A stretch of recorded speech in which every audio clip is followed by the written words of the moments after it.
Good evening. We'll be calling to order the City of Grand Terrace City Council meeting for July 14th, 2015. If you desire to address the City Council during the meeting, please complete a request to speak form. They're available at the entrance and present it to the City Clerk. Speakers will be called upon at the appropriate time depending on which issue they want to speak upon. So at this time, I will convene the City Council, and City Council is a successor agency to the Community Redevelopment Agency. And tonight we'll have an invocation offered by Councilmember Hussey. If you would all please stand for the invocation and stay standing for the flag salute. Let's bow our heads, please. Father, thank you for bringing us together tonight. Lord, I ask that you give us wisdom and the knowledge to do your will and the will of the residents here in Grand Terrace tonight, and as always as council members. The word of God we trust is written in the chamber, and as council will obey it, Lord. God, I ask that you bless the staff here in Grand Terrace, and especially I ask you to bless the city and the residents, Lord. God bless this nation of ours and protect our servicemen and women who are protecting us and bring comfort to their loved ones while they're away from us.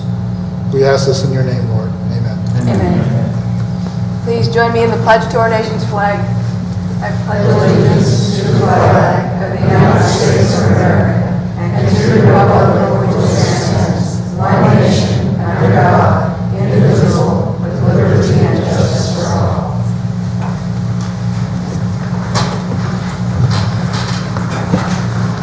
Thank you, Councilmember Hussey. Madam City Clerk, may we have roll call, please? Yes, ma'am. Councilmember Hussey? Present. Councilmember Wilson? I'm here. Councilmember Mitchell? Present. Mayor Pro Tem Douglas? Present. Mayor McNamara? Present. Mayor, you have a quorum. Thank you. On our agenda, we did not have a special presentation, but tonight, to discuss the recent holiday, 4th of July, and some fireworks, we have our city manager, Mr. Duffy, who has an introduction to a special presentation. Yes, thank you, Mayor. For the record, G. Hill Duffy, the city manager. So what I wanted to do was kind of just briefly go over the history in terms of the activity of safe and sane fireworks in the city of Grand Terrace, the summary. I'm not sure who's actually working this thing. Oh, I get to do both.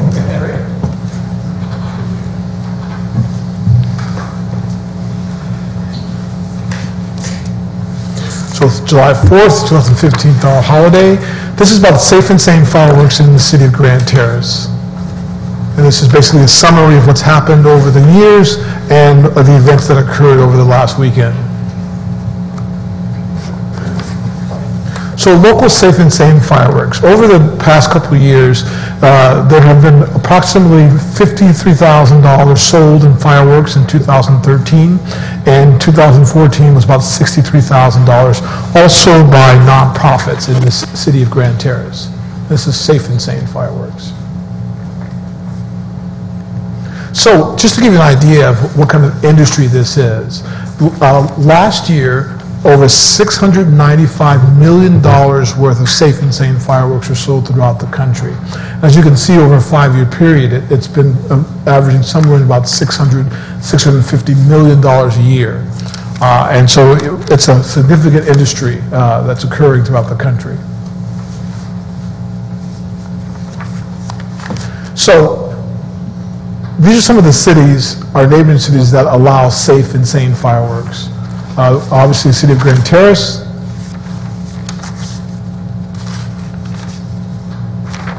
city of Rialto, Fontana, and Chino.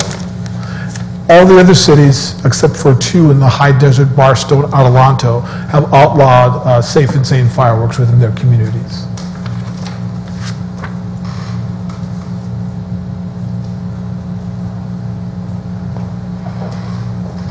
So, some of the history here. Grand Terrace voters defeated a proposed fireworks ban by more than a 2-to-1 margin on November of 2010. Charitable groups can sell fireworks from 6/28 of each year to 7/4. That's in section of Municipal Code section 8.112.080D. Chapter 811 Chapter 8.112 requires the following. A 3% surcharge on all fireworks as partial reimbursement for extra law enforcement. That's written in the municipal code 8.112.030A. A $100,000 to $200,000 public liability insurance policy, which names the city as one of the insured, 8.112.030C. And a prerequisite permit from the state fire marshal, 8.112.030C. So how does that fare in terms of what happened over the last couple of years for nonprofits? So in 2013, Grand Terrace Little League sold $53,000 worth of fireworks, and the city generated a 3% surcharge of about $1,600. In 2014, Grand Terrace Community Soccer Club sold about $63,000 and generated about $1,900 for a 3% surcharge at that point in time. That surcharge can actually be used to support additional law enforcement services for the city.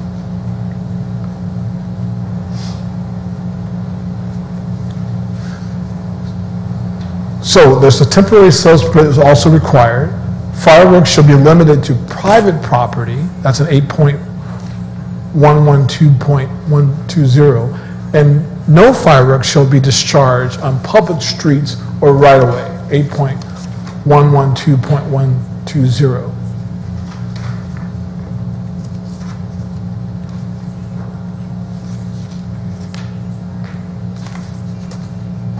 So a moment before the 4th of July, the captain received authorization to increase service levels, and one additional officer was added on July 4th of 2015, not 14, sorry about that.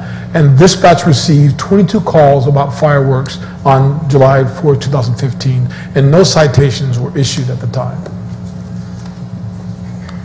The recommendation for safety personnel to increase safety and reduce use of illegal fireworks. Do not sell safe and sane fireworks. As one of the comments that I received was that when you have safe and sane fireworks, the other illegal fireworks also occur in those particular areas. Embark on a public awareness campaign starting off in May, potentially using AM 1640, the internet, and other local resources that we have for media outlets. Increase the number of public safety officers. That would be at an overtime rate of $70 per hour. That would be the full officer with the vehicle patrolling the city for the 4th of July. Then the other thing is that if you were to do that, they would recommend that you do a zero tolerance. Follow the letter of the law. And the letter of the law is do not fire or use safe and sane fireworks in the public right-of-way. And so I also have the Sheriff's Department and the Fire Department also here to kind of go into any further details if the council so wishes. Thank you, Mr. City Manager. Does council desire to hear from our Fire Department and our Sheriff's Department? Yes, please.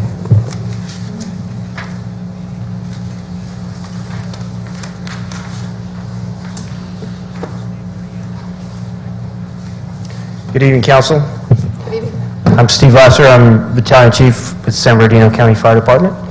I am your representative for the Fire Department, so please, any questions you may have. Any particular questions, council members? Councilmember Wilson. Well, this might be kind of a combined question, actually. I noticed that obviously that Redlands and several other venues all the way out to Mount Sac have arena-style fireworks displays. Now that we have a high school, I wondered about whether it would be something that would be more desirable to work with the school and see if we can do an arena display, and then I wouldn't have a problem giving up my fireworks.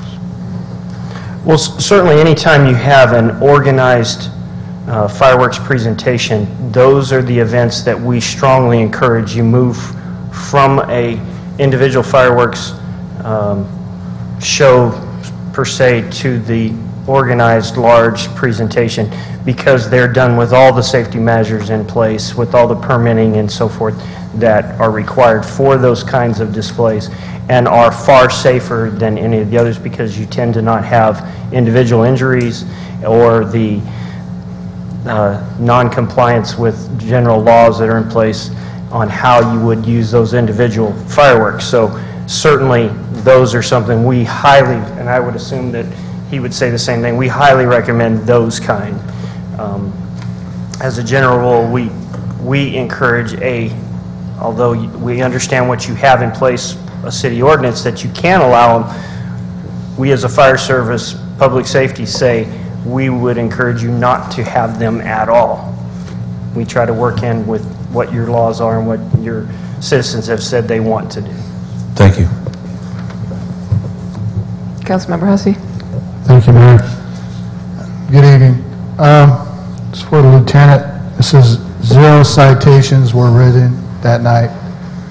I was here that night. First time I was in Grand Terrace like 5 years. We're usually gone on family vacation. And I was, this is probably part of my comments too. I was really disappointed in the amount of illegal aerial fireworks that were lit that night. And it wasn't one and go and hide like they used to do in the past. It was one right after another after another.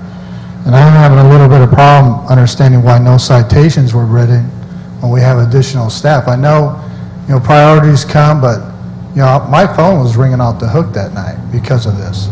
I mean, is there any explanation why no citations were written that night? Yes, absolutely. And thank you for asking that question. Both of my deputies who are working that evening were responding to fireworks calls. Of the 22 total fireworks calls, only 6 were reported to be aerial fireworks. And by the time my deputy got there, they saw nothing but legal fireworks, if any fireworks at all. Now, I have no doubt that there were fireworks going off throughout Grand Terrace. I've spoken to several citizens about them, and it was very apparent that fireworks seemed to be a problem. So as far as why any citations were not written, I will comment that writing a citation for fireworks is very difficult.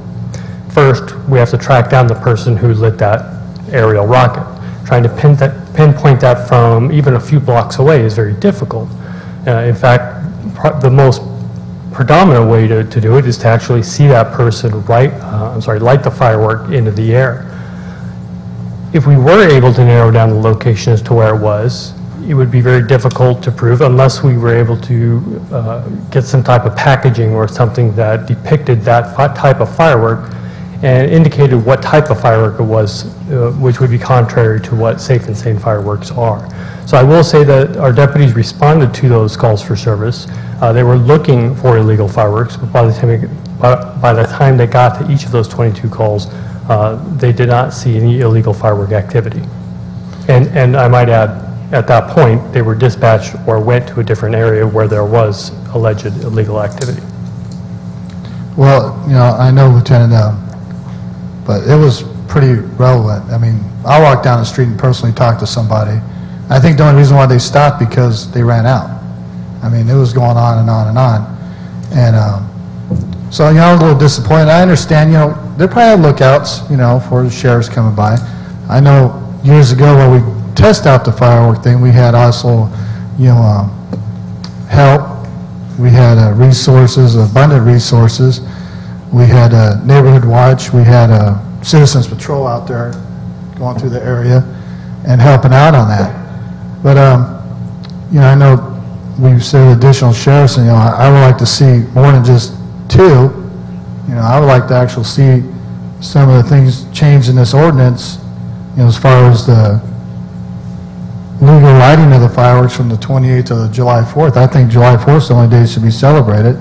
So I think that should be the only day they light the fireworks. I mean, that cuts down on what might happen.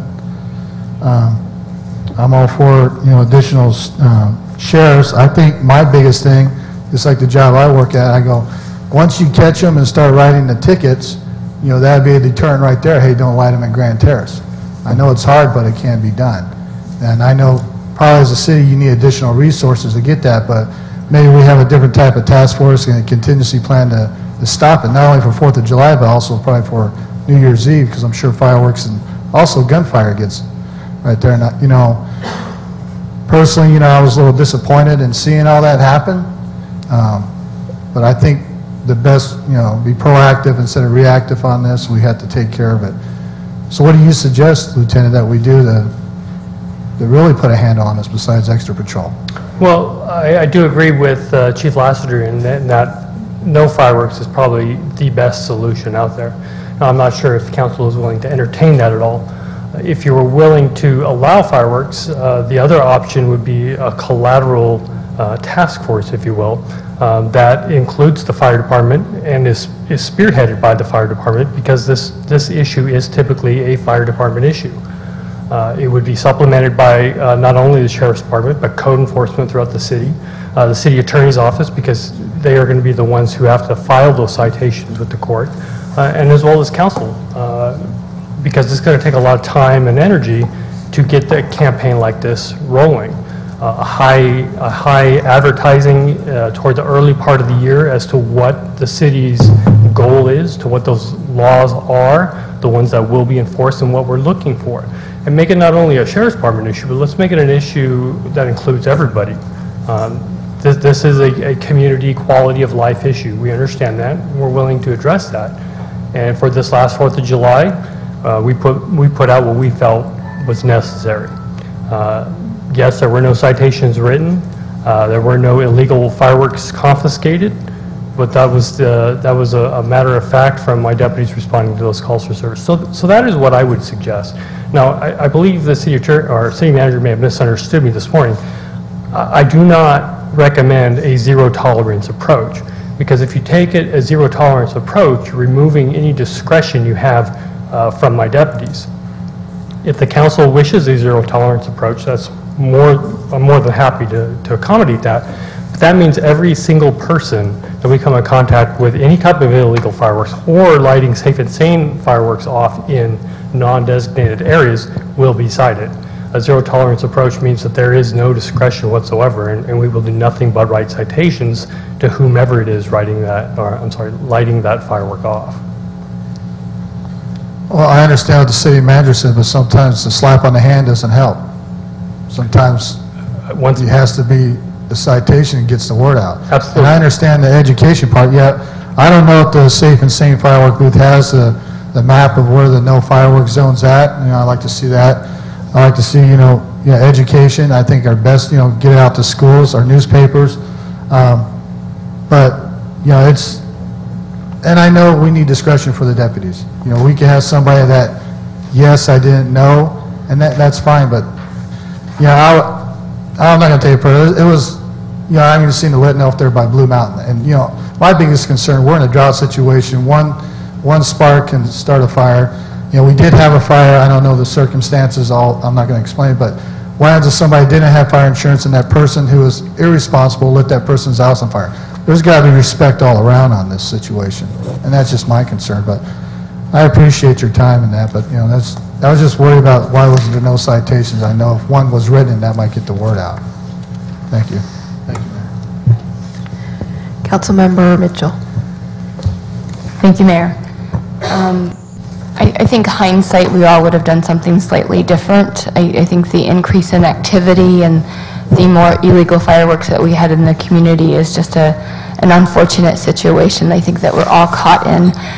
But most importantly, I just want to be able to voice the opinion of the residents, and it certainly was not a good 4 or 5 days. I know personally where I live, fireworks went off on Thursday, Friday, Saturday, Sunday. They took Monday off and started back up on Tuesday. So we had quite a long week of activity that included both legal and illegal fireworks.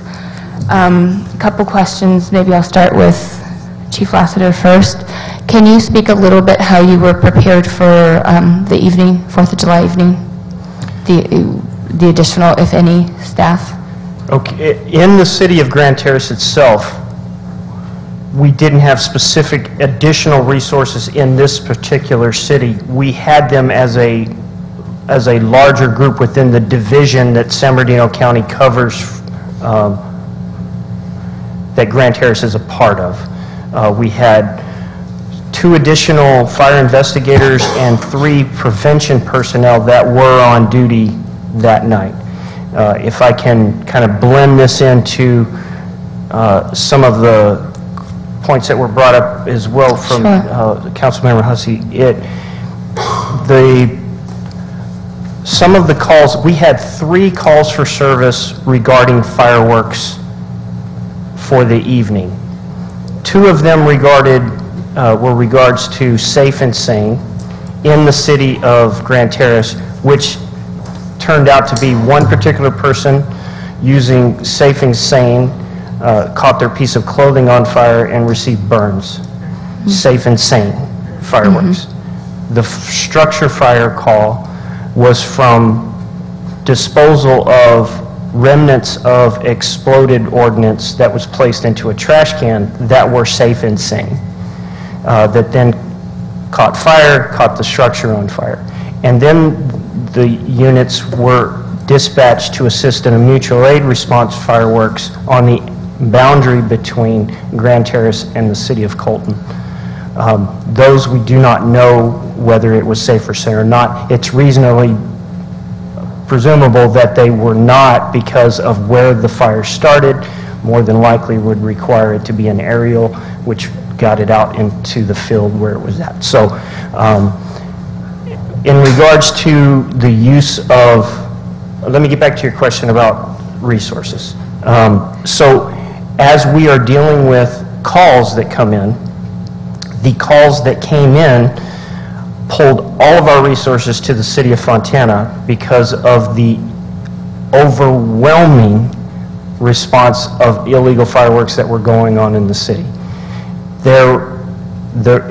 We understand that they were happening here, but the response at the time when the calls are coming in, particularly they started about 8 o'clock in the evening. I ran nonstop from approximately 8 o'clock in the evening till about 1:30 in the morning, bouncing from one call to the next to the next. So they have a similar kind of ordinances in their community with Safe and Sane versus the illegal fireworks as well. They issued 32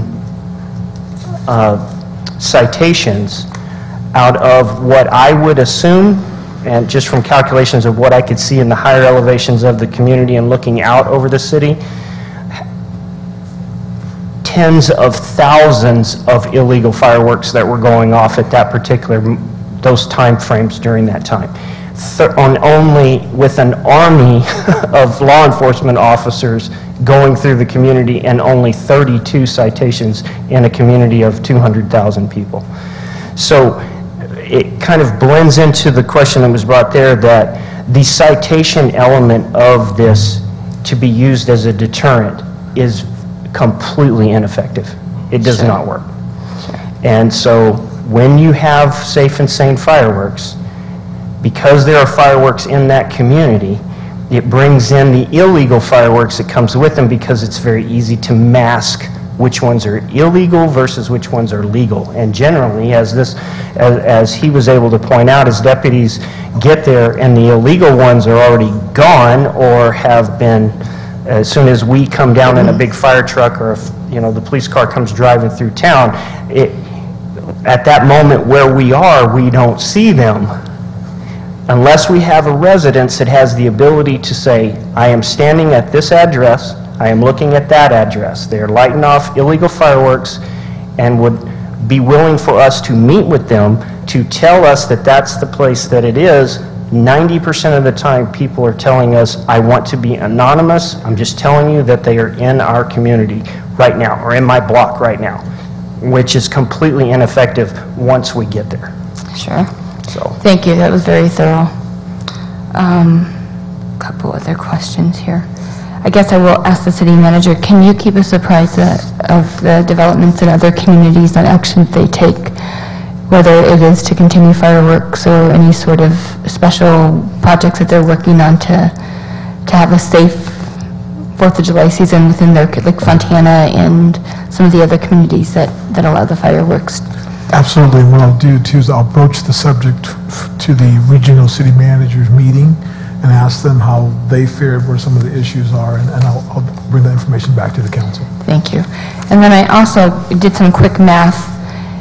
it looks like about $3,500 will come back to the city from the sales of the fireworks, correct? I think that was the total of the two numbers between Little League and soccer. No, those are two separate years, but so around I would anticipate about $2,000 this coming year. Okay, so 2,000 divided by 50, so it gives us about 40 hours. So that would still allow 3 nights of extra patrol. Absolutely. And we had 1 night, is that correct? That's right. Lieutenant, okay. All right. I just want to, I know personally from my neighbors who lit fireworks, and we did as well, that there was a good share of the fireworks that didn't explode well, I guess, I don't know how to say that, it went off well. So I know that there were some glitches with the fireworks. So that caused some additional safety issues, and maybe that goes with the mass production and the mass sales of the fireworks. Just because they say they're safe and sane does not necessarily represent that, as we can tell over and over again from across the country, from people dealing with similar kinds of fireworks, so.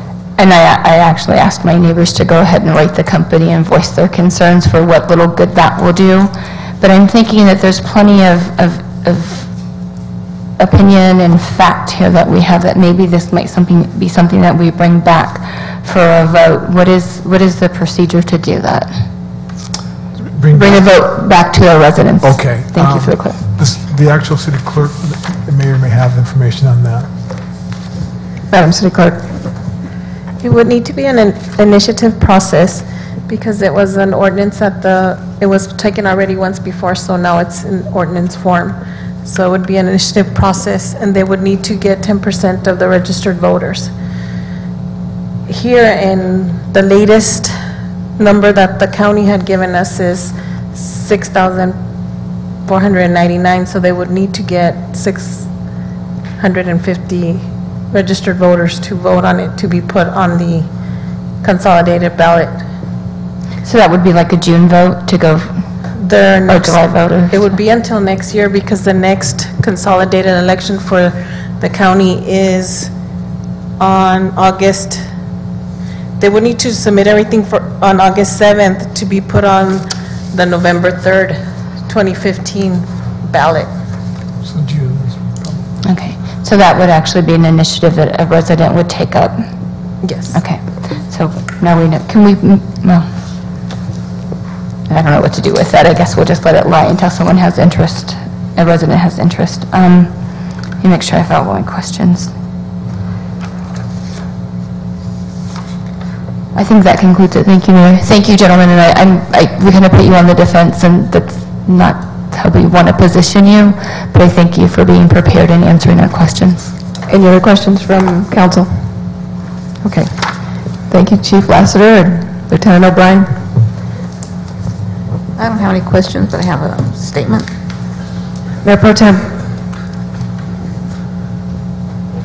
I'm kind of taken aback that there seems to be a strong push to do an initiative on this. We went through this, and you had a 2-to-1 margin, and it does have a cost of putting it on the ballot. I don't see us getting 600 signatures, even if this were to happen. I fortunately was out of town this particular year, but every single year there's illegal fireworks done, and it seems from my vantage point from Blue Mountain that it seems to be around Richard Rollins Park every single year. And there seems to be an extreme lack of distribution from the city on where fireworks can be done. I mean, my neighbors were kind of one year saying, well, we don't know where we're supposed to go. And I go, we mean when you bought fireworks, the Safe and Sane thing didn't have any flyer? We looked on the website, there was nothing on the website. So there's a lot of room to improve as far as having the educational campaign, as far as having more patrols out that evening, and also limiting the dates of discharge to just the 4th of July, I think would be helpful. I don't know if some of the groups out there that depend on this money would be interested in looking at the feasibility of transitioning to the high school for, and see if there's the same kind of revenues that they can get. I think that's an excellent idea. If I may, I'm sorry, Councilman. Mr. This City is not actually on the Yeah, I agenda, understand. so we Yeah. shouldn't be discussing it. It was a report. And if Okay. you would like to discuss it, I would recommend having it placed on the future agenda. Okay, Council want this on a future agenda? yes. Okay. So we'll put it in the report backlog, and we'll bring it forward with a particular date in the near future. Thank you. Okay, we'll move to our consent calendar. The following consent calendar items are expected to be routine and non-controversial. They will be acted upon by the city council at one time without discussion. Any council member, staff member, or citizen may request removal of an item from the consent calendar for discussion. Do I have any items to pull from the consent calendar? Okay. None from the citizenry, none from my council members, then I would entertain a motion for the consent calendar. I move adoption of the consent calendar. I'll second. Thank you. There's been a motion and second. Please vote. Motion passes 5 ayes. Council members Hussey, Rosen, Mitchell voted aye. Mayor Pro Tem Robles voted aye. Mayor McNamara voted aye. Thank you. Next item is public comment. This is an opportunity for members of the public to comment on any items not appearing on the regular agenda. Because of restrictions contained in California law, the City Council may not discuss or act on any item not on the agenda, but may briefly respond to statements made or ask a question for clarification. I may also request a brief response from staff to questions raised during public comment, or may request a matter be agendized for future meetings. Are there any requests to speak forms? Thank you. First item for request to speak is Josie Johnson. Please come to the lectern and state your name for the record. If you would pull the microphone down and speak really close to it, otherwise we have a hard time hearing you. My name is Josie Johnson, Thank you. and I live on Reed Avenue in Grand Terrace. And every year when the 4th of July comes around, my nerves go crazy. I just have such anxiety about people doing illegal stuff. And all these fireworks, we hear pop, pop, pop, even before the 4th of July. By the time we call a sheriff, they don't know who's doing the illegal fireworks. And then I went out of town this 4th of July, down to Orange County to visit a relative. And so, you know, they have fireworks in the park and everything, so it's nice there.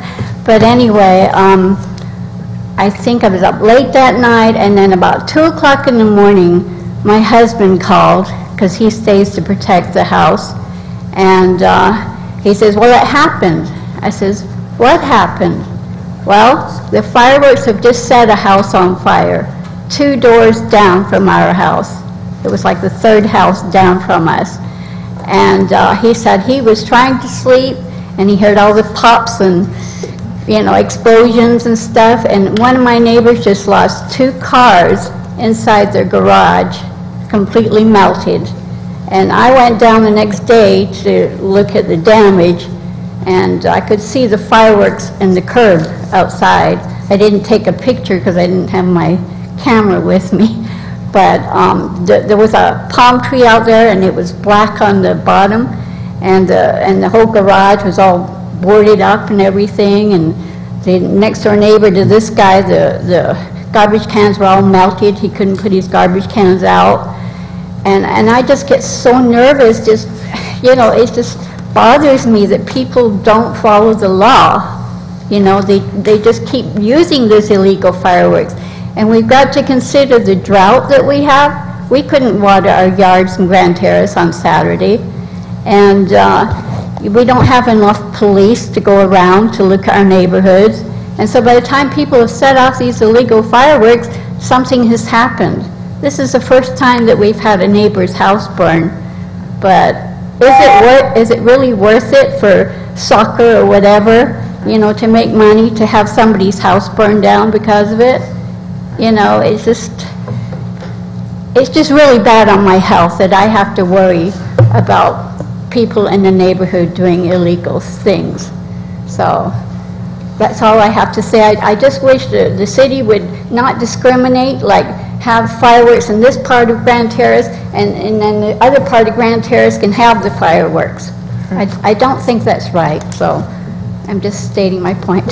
Thank you for your comments. Our next speaker is Eric Robles.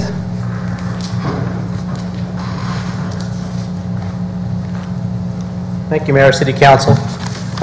Today is actually my first day to come here today. I've never been here before. I'm kind of new to this, but it was troubling enough that I decided to come and ask for some clarification and somewhat vent. On July 9th of this year, obviously, at 10:37 in the morning, I live in zone number 6 for the city's street sweeping schedule. Zone 6 is the incorporated area of Van Buren and Nightingale is basically where I live. And here is a flyer that you produced for the City of Grand Terrace street sweeping schedule, which happens to be the second Thursday of the month. On this particular day, I recognized that I had my vehicle out on the street. I've already been cited 2 previous times and blocked the street sweeper and paid my $25 for each fine. Not a problem. On this particular day, we had moved our vehicle. My daughter had taken it down to Starbucks. Now the street sweeper was close because we could hear it. The street sweeper goes by, goes up the street, and disappears for at least a few minutes. A little while later, I see the code enforcement officer on foot, citing my neighbors who failed to move their vehicles. My concern is my vehicle was moved, and as she approached my vehicle, already filling out the citation, my wife had actually went outside and contacted her and said, look, this is street sweeping is on the citation, street sweeping is on the sign, and street sweeping is on your brochure that you fill out for us to recognize that what the city ordinance is. It doesn't say no parking for these particular times for anything else other than street sweeping. And I even took a picture of the sign that's right at the edge of my block that's graffitied up, but I can still read it. My concern is, and for clarification, after the street sweeper goes by, is there a chance it is going to come back and sweep my gutter again? And I express a little sarcasm because I'm frustrated with it.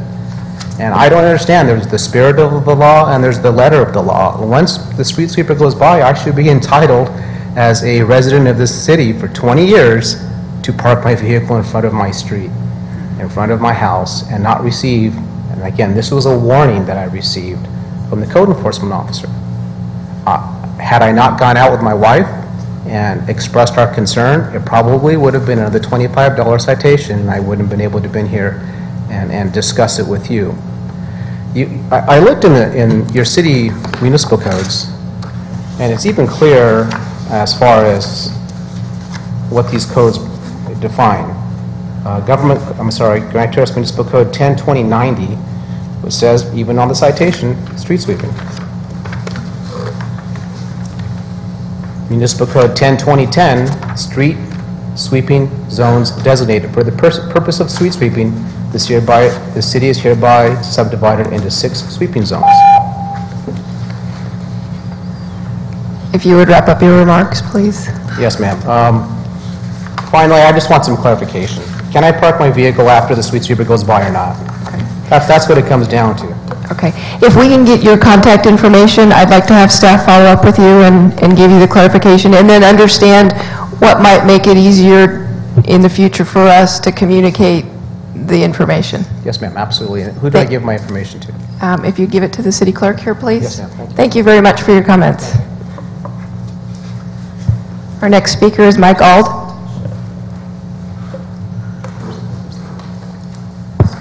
Hi, my name is Mike Ald. I'm a member of the Foundation of Grand Terrace, and I happen to be the chairman of the Dog Park Committee.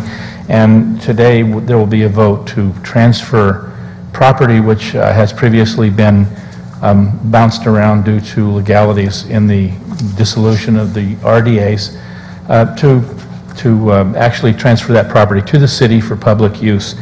And I just wanted at this time to express my thanks to everybody who has helped us and all along this long journey,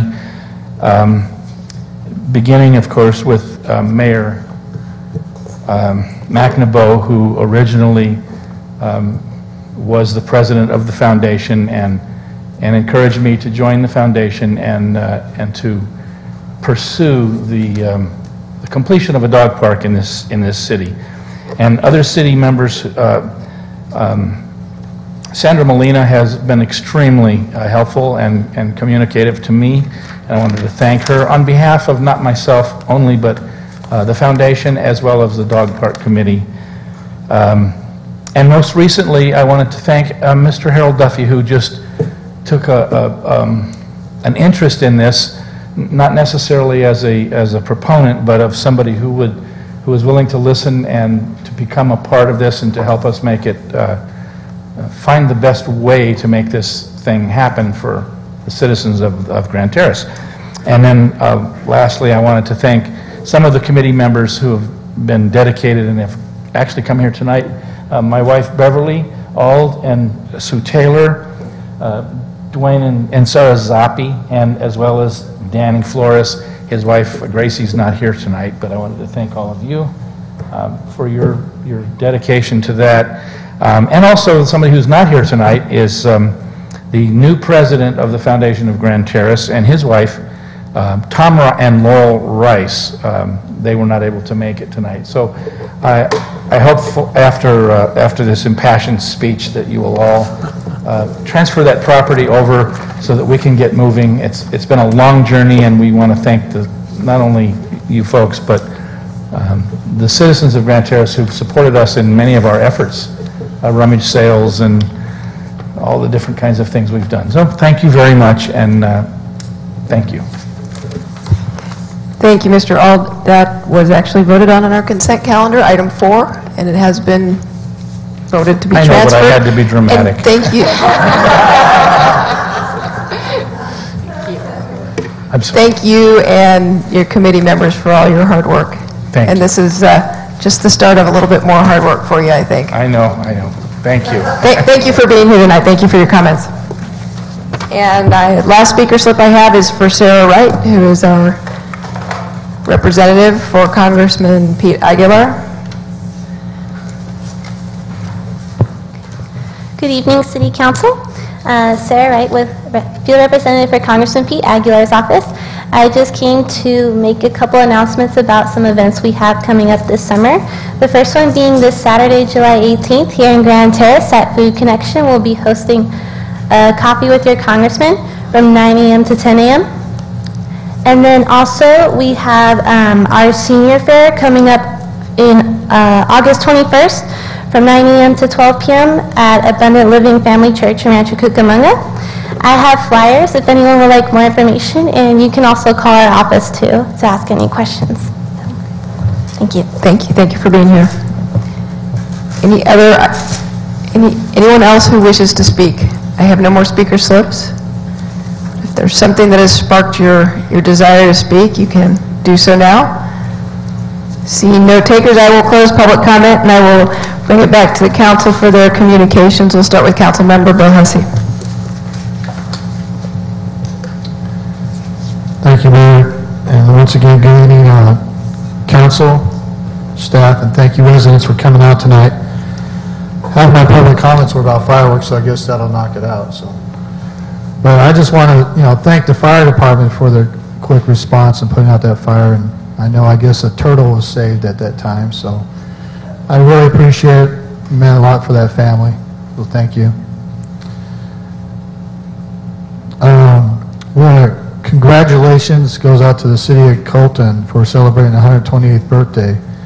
Mayor De La Rosa had an extension of an invitation for the Grand Terrace residents to join their city during that celebration. So I guess they had a big fireworks show at Colton High School.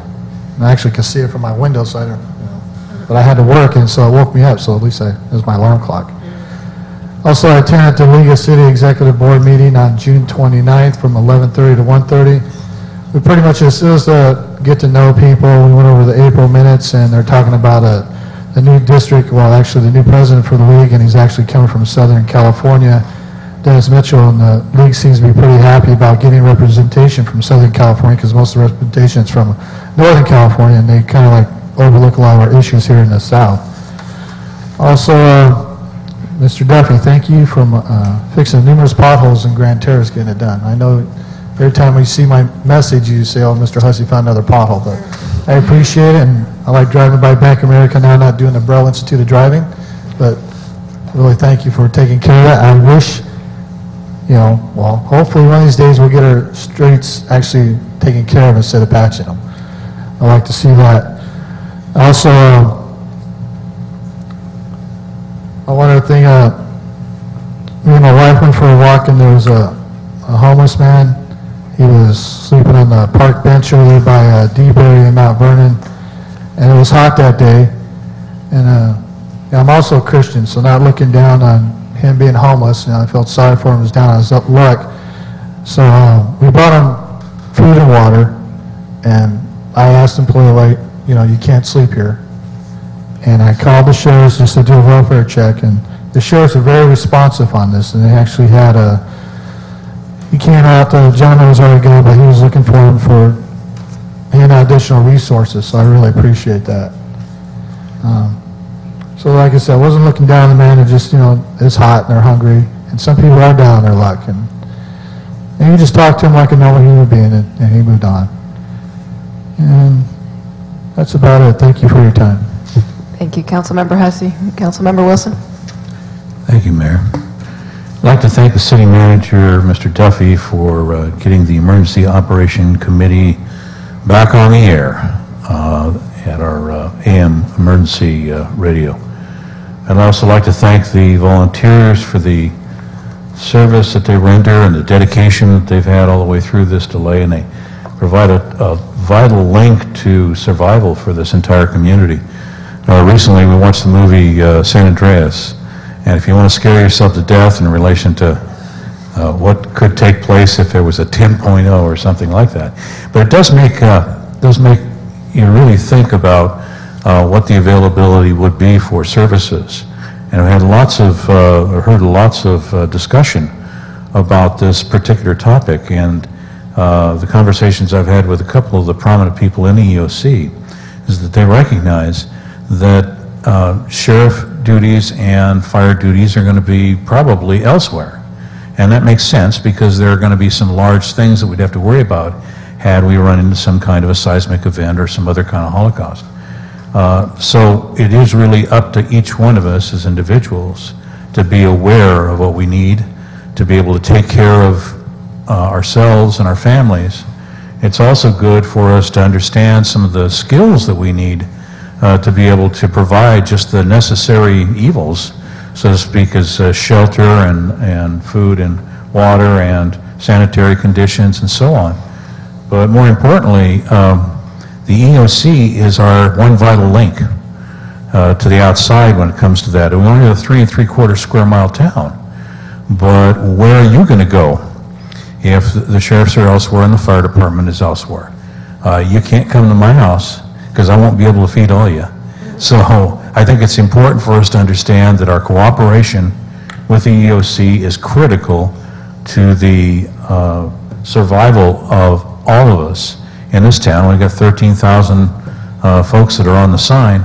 So I really applaud their efforts, and I appreciate our city manager's efforts in coordinating with them to make sure that we are prepared. One other thing, and just a quickie. Last Saturday night we had and I've already talked to the city manager about this a little bit, there was a fairly healthy party going on. And I could see it from my slope because I can look down on lots of people. Anyway, I called about 8:45. I had listened to it thump, thump, thump, thump, thump, thump for quite a while, and at first I thought it might have been one of those raves over there in San Bernardino, but it was too close. And I phoned in the standard complaint, could you ask them to turn it down or whatever the deal was. And then I waited. And I was going to call again, but I said, well, wait for it just a little bit longer.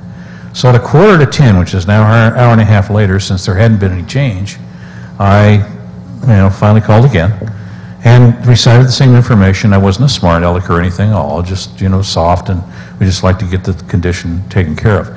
10 minutes before 11, it happened. Now, I know we have other priorities in the town, but I would like our police representative to explain to me what our real procedure is, because I think I'm doing this wrong.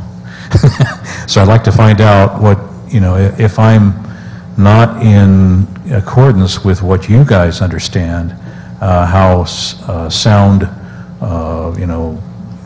complaints are handled within the community. Well, based on what you've explained, I do think that you are doing it correct. I don't think there's anything else you could have done. And without looking at the call or at least speaking with the deputies, I cannot answer as to why it took them so long for them to answer your call. However, that is something I will look into. Thank you. Thank you, Councilmember Wilson. Councilmember Mitchell, please. Thank you, Mayor. I have more than a few things here. I had the opportunity to attend the Omnitrans board meeting as the council delegate. Just want to report back that the board took action on two larger items. One was to approve the funding for new software and hardware upgrades to the bus lines. They discussed the pros and cons of moving forward with consolidated transportation study with the V-Trans. Really nothing that majorly affects our city took place that day. I also had the opportunity, along with Councilmember Hussey, to attend a birthday celebration for a Grand Terrace resident, where Mayor De La Rosa from the city of Colton was in attendance.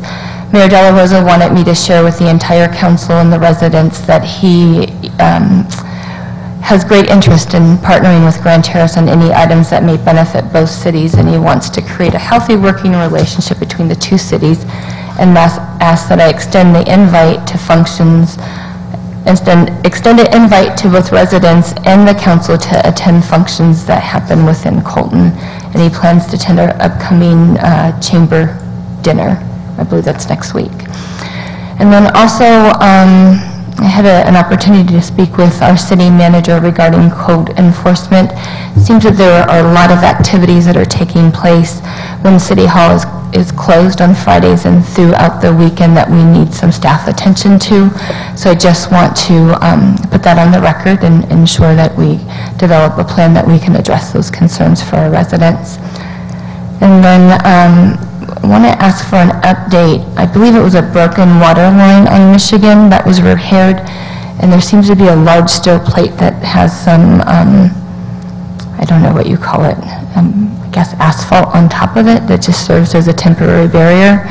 And I know each time I go over it, my car bumps over it, so it's not smooth, and I'm sure it's creating quite a bit wear and tear on many vehicles in Grand Terrace. And then I want to just share a little kudos to our sheriff's department. Yesterday, my neighbor's alarm went off, and he called me and my son and asked us to go take a look at it, and of course he knew that police was going to be dispatched to his resident. So I went over there and waited for the police to come and see, observed whether or not there was any broken windows or any points of entry that I could detect. We're waiting for a deputy to show up, and the deputy did indeed show very quickly. He checked the perimeter of the home and came back, and I had the resident on the phone, and he was able to have some small communications with him.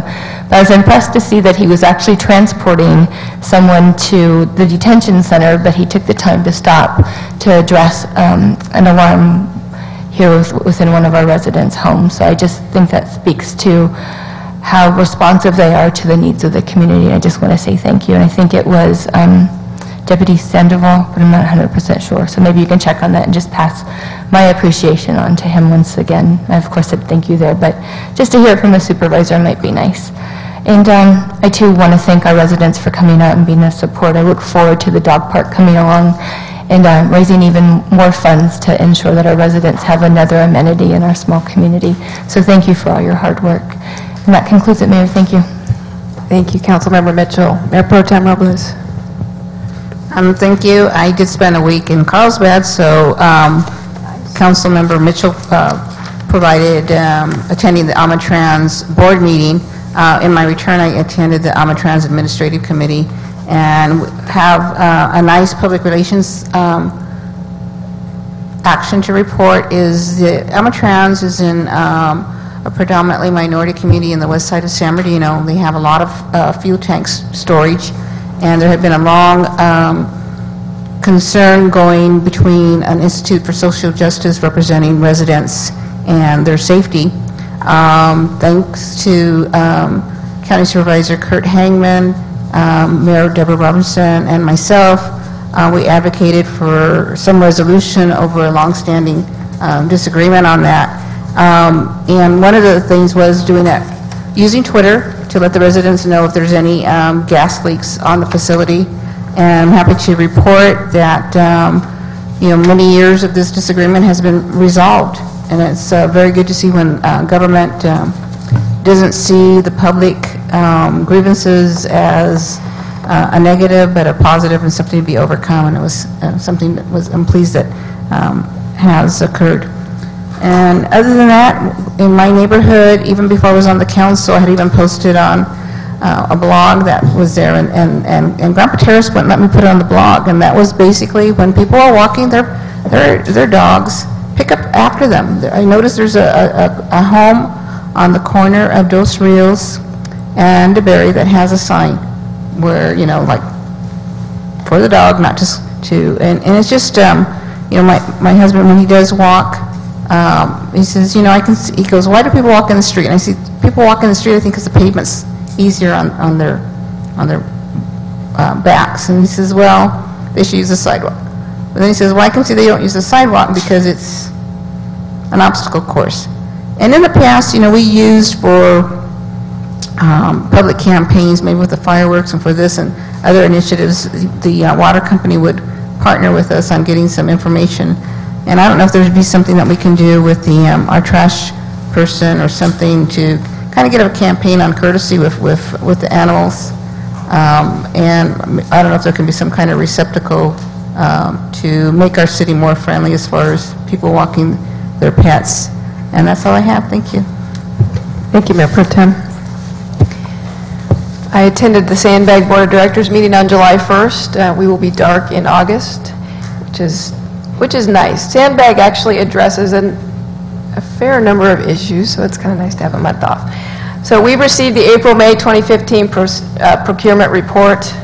Under Air Quality and Traveler Services, we approved an agreement with Riverside County Transportation Agency for implementation of San Bernardino County Rideshare, Trip Reduction, and 511 programs. Those are programs that Sandbag and RCTC work together on, and RCTC is going to be actually managing those. We awarded freeway service patrol tow service contracts. Those are the tow trucks that you see that stop and move the stranded vehicles off of the freeway in a relatively quick fashion that keeps the flow of the traffic going. Under regional and sub-regional planning, we approved contract award for Mountain Area Transportation Study. That's going to be the area for up in our foothills.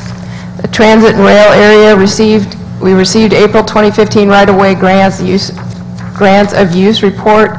We approved amendment to Omnitrans, the East Street Corridor SBX Rapid Bus Transit Project, and Amendment 3 to Legal Services Contract for Downtown San Bernardino Passenger Rail Project, as well as Amendment 9 for additional design services for Downtown San Bernardino Passenger Rail projects. The San Bernardino Passenger Rail project should be close to completion. Under the Council of Governments, we approved agreements with the U.S. Forest Service and Rancho Cucamonga Fire Protection District and County of San Bernardino for the preparation of forest management plan. That's for a section of the forest that is close to Los Angeles area forest that the president just declared a national forest. And so San Bernardino asked that ours be taken out of that consideration, and then they're going back in as the county and the surrounding cities to look at a forest management plan for that area. We received a state and federal legislative update.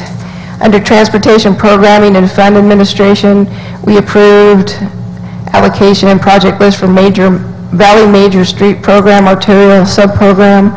We approved FY 2015-16 transit operation allocation, as well as the allocation of Transportation Development Act funds for FY 15-16. Measure I population estimates for 2015-16 were adopted. We adopted Transportation Development Act unmet needs definitions and set hearing dates, received Transportation Development Act triennial performance audits for fiscal years 2011-12 through 2013-14. We provided direction on low-carbon transit operations program allocation principles, and then there were discussion items, because that wasn't enough. We approved a policy on sandbag appointments to organizations that receive Measure I funds. We approved appropriation limitations for FY 15-16, approved insurance renewals and premiums. We awarded a contract for State Route 210 Segment 11 planting project. Whenever we do any kind of projects on our freeways, we actually have to plan in the planting that goes along the side of the freeway to make things look good. And so the discussion on this particular one is this drought tolerant? What are we doing to make sure that we're not using a whole lot of water to have these plants stay healthy? What are we planting so we're not using a lot of water? We also approved a right-of-way consultant contract for Phase 1 of US 395 project. Now, one of the other discussion items that to me is one I want to continue to make sure that everybody hears about is the discussion on the I-10 and I-15 corridor projects. This is the discussion of the determination as to whether there will be toll roads or HOV lanes or no widening of the freeways at all. And it was my understanding that Sandbag in the past had voted for a local preferred alternative, and they did, but they did that in context of going out for the environmental impact report. And so at this time, there has not been a decision by Sandbag. There is still time for the public to give their input on whether they prefer express lanes or whether they prefer HOV lanes or they don't want either of these. So they looked at the idea that if express lanes are selected as the preferred alternative for I-10 corridor project, a significant amount of project funding would be derived from toll revenue-backed funding sources. In other words, express lanes are toll roads, and so that money comes back to Sandbag. One of the major sources of toll revenue-backed funding identified on I-10 and I-15 financial plan is the Transportation Infrastructure Finance and Innovation Act. And it's a way of securing a loan. It's through a federal agency. And this program provides a federal credit assistance to nationally or regionally significant surface transportation projects. That would include highway, transit, and rail. So this would qualify for that. The benefit of having this type of loan is that it's a low interest rate loan. It's flexible. The long-term payments help to have a region be able to pay it back without a lot of difficulty. So for the I-10 and I-15 corridor projects, they're looking at the funding being equivalent to 33% of the eligible project cost. So that's the cost to fund it. That's the interest that's going to be charged on a loan. So anywhere that they can look at cost cutting in interest rate on a loan if they decide to go with express lanes. So again, it's all predicated on the idea that that becomes the decision, which it has not been yet, which makes for a really interesting discussion. Especially when there were Sandbag officials that had gone to the federal government and had discussions with the TIFIA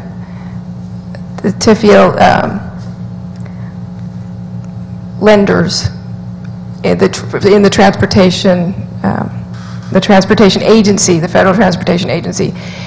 And they were told that at this time they would recommend that Sandbag apply for this loan in advance of making the determination that this is the way that they want to go with their project, because if they make the application right now, that secures a lower interest rate of funding, which would be a significant reduction in cost of the overall project.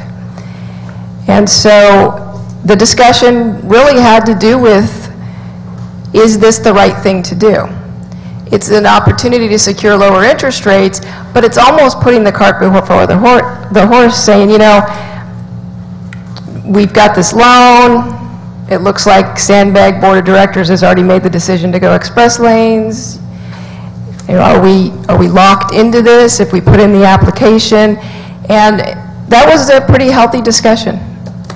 And it was noted that beginning the loan process early did not commit the board to the decision about their ultimate recommendations for an alternative. In other words, the decision to put in the application for the loan in no way obligated Sandbag Board to take the next step on that loan obligation. There would be no penalties for not completing the loan process, but they would be able to lock in a lower interest rate. And so a majority of the board decided that that would be the best use of taxpayer funds if, in fact, the decision was made in the future to go with the express lanes on I-10 and I-15.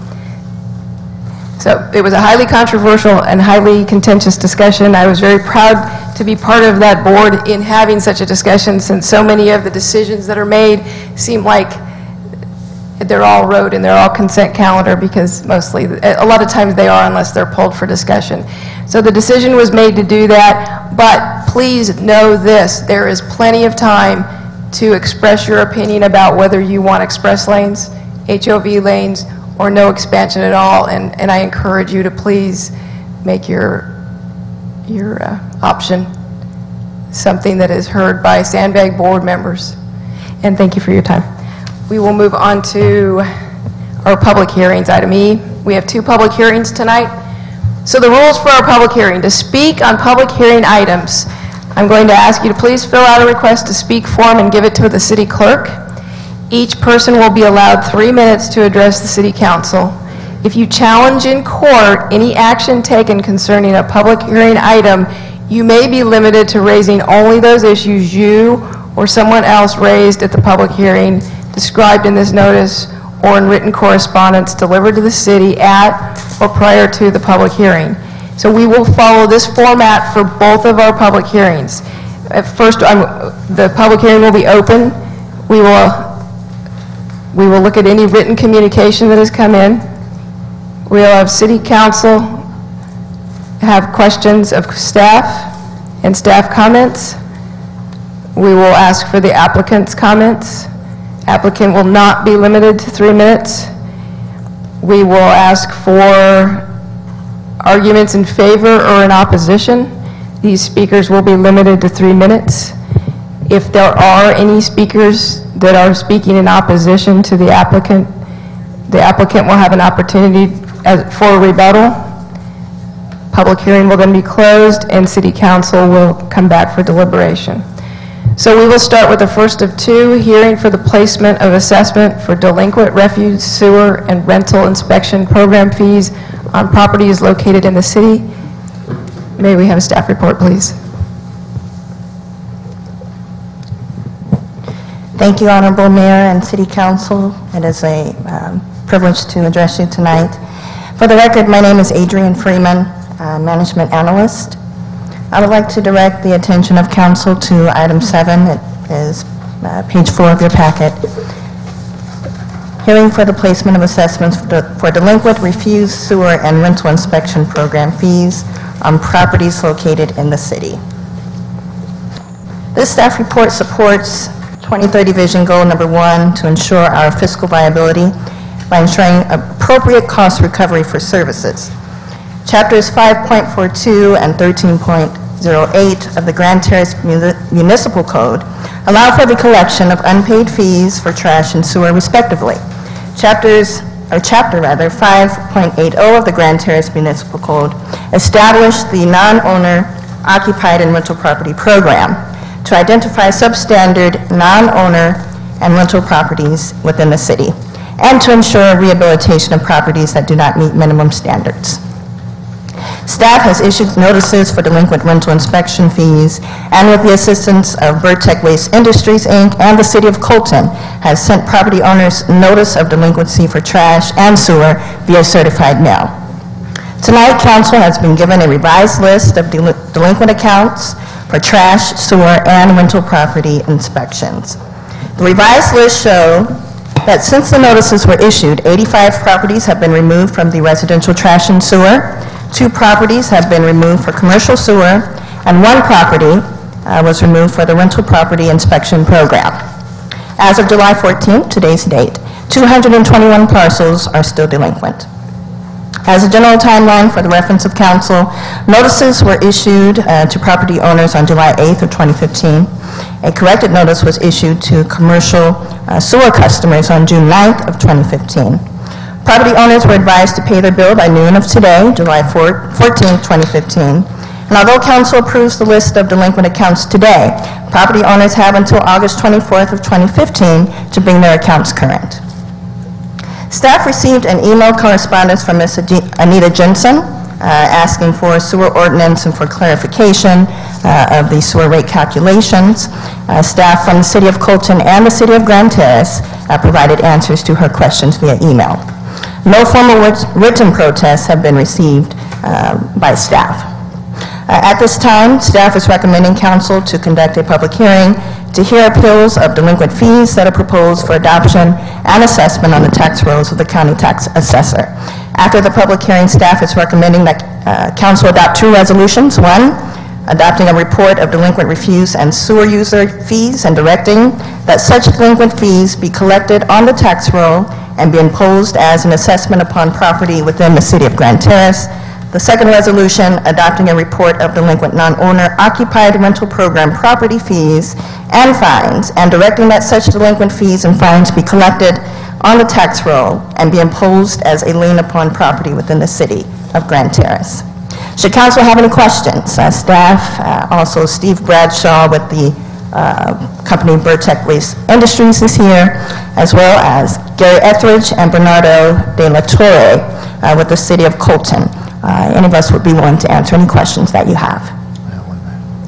Madam Mayor, if I may, one other thing, the public hearing in this item is a little bit different than other public hearings. It's really for the purpose of providing due process to anyone that's on the list, if they have any evidence that they're not delinquent, that kind of thing.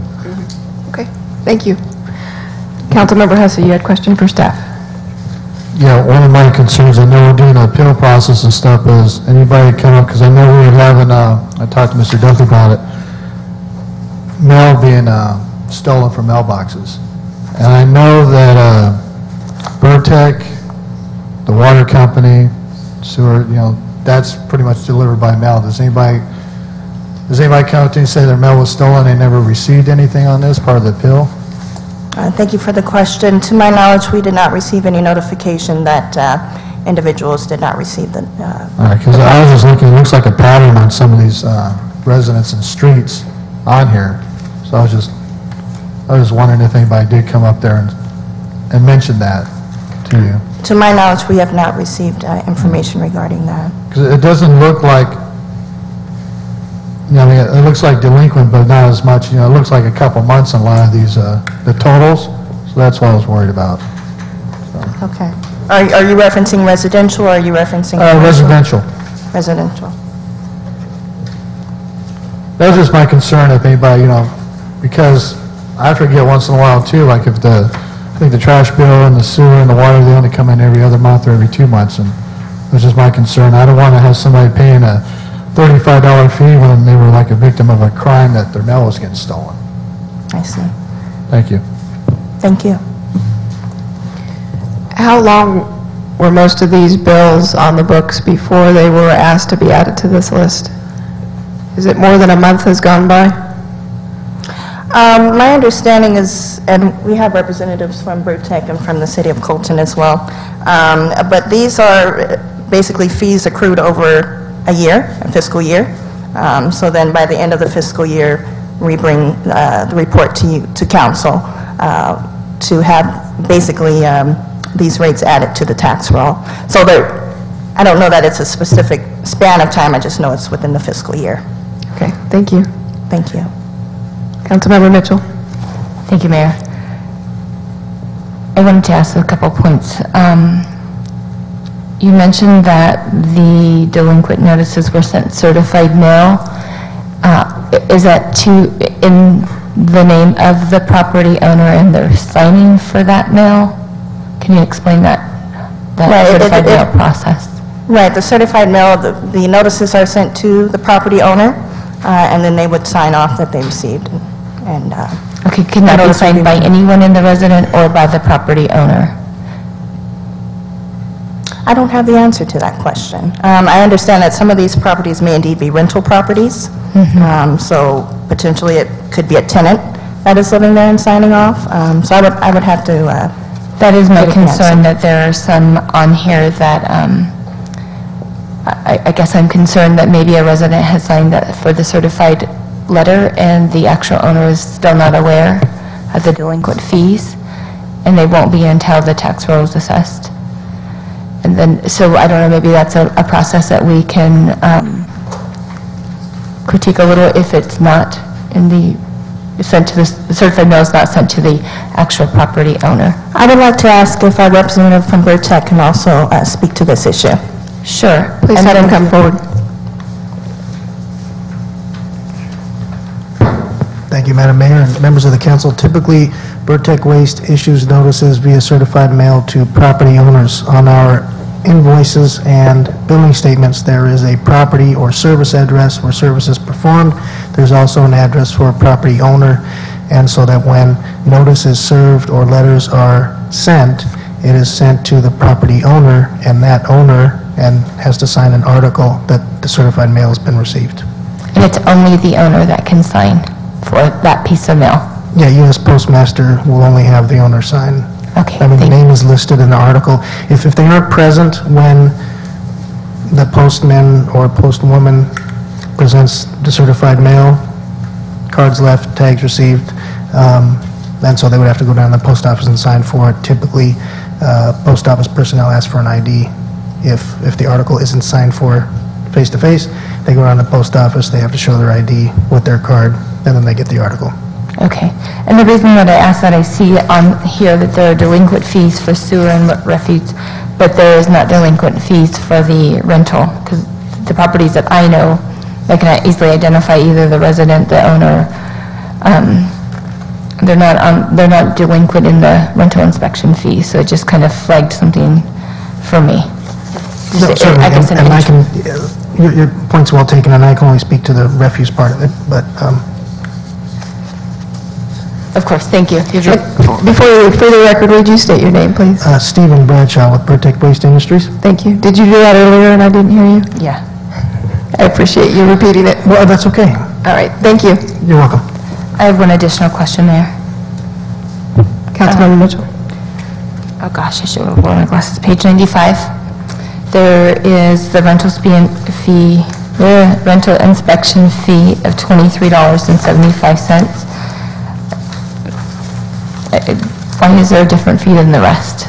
I would like to ask our Code Enforcement Officer, Barry Owens, to come and address that question. Okay, thank you.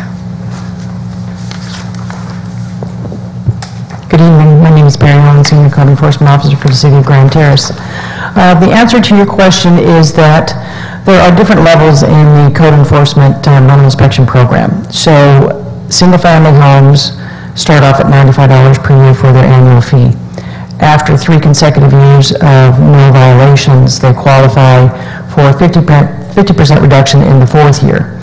If 4 consecutive years violation-free, they qualify for a 75% reduction in the 5th year. So that changes the amount. So you might see somebody that was in the 3 or 4 years standing that became delinquent. So their amount, of course, is going to be less than somebody who was in the full $95 rate.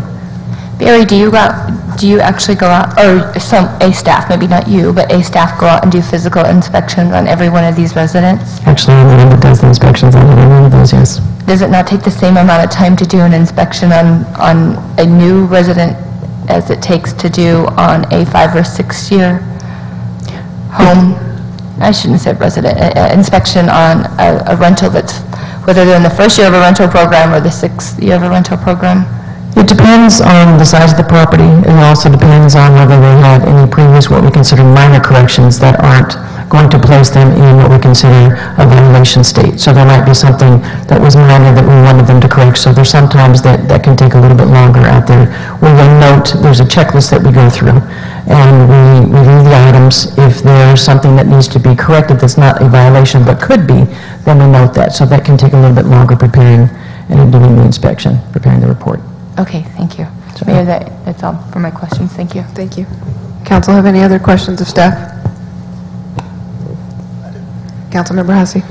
As for code enforcement, what are the, you have a rental inspection, is our list up to date as far as, who's in compliance for the city, who actually turn in a rental agreement to have their residents inspected, or is this the honor system, or, It primarily is an honor system most of the time. When we started the program several years ago, we went and reviewed the county database, and you can compare the physical address of the owner to their mailing address. So sometimes you'll see an owner that might have an out-of-state mailing address or something in another county or whatnot.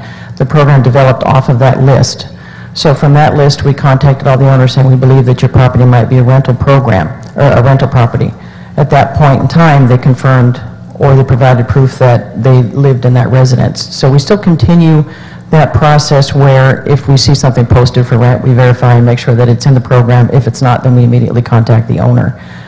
We try to keep up with those that are current rentals that go for sale, whether they become a rental after that. Sometimes we'll check listings on the website that we'll see something that lists for rent. So there's different mechanisms that we have in place where we try to make sure that we have the majority of the rental properties in the program. All right, thank you. Certainly. Okay. That's all the questions we have for staff. Is there a member of the public that would like to come forward?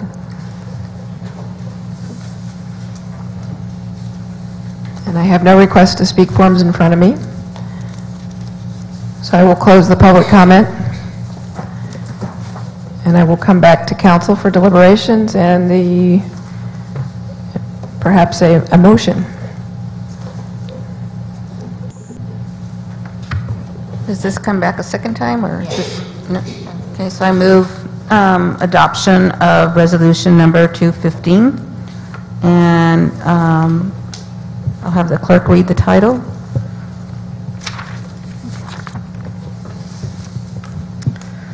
A resolution of the City Council of the City of Grand Terrace, County of San Bernardino, State of California, adopting a report of delinquent refuse and sewer user fees and directing that such delinquent fees be collected on the tax roll and be imposed as an assessment upon property within the City of Grand Terrace. Second. Would we want to do both, Tracy? Are we going to take them one at a time? Yes, there are two resolutions.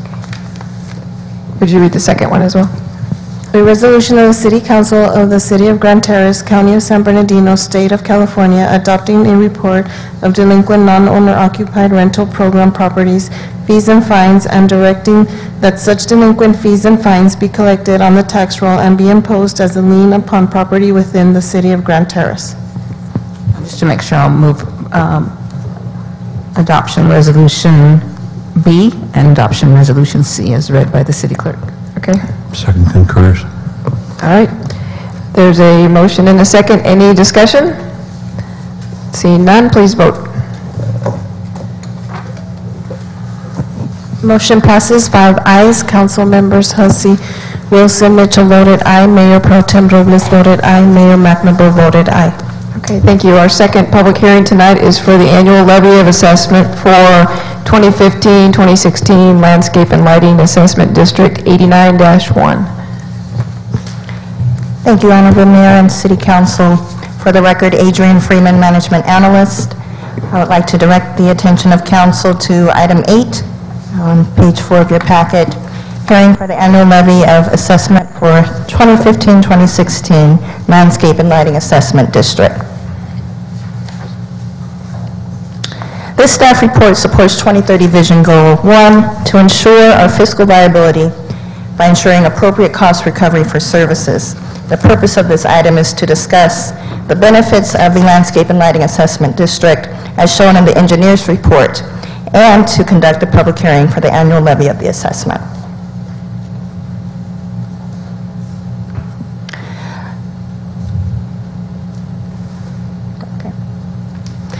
The City Council, excuse me,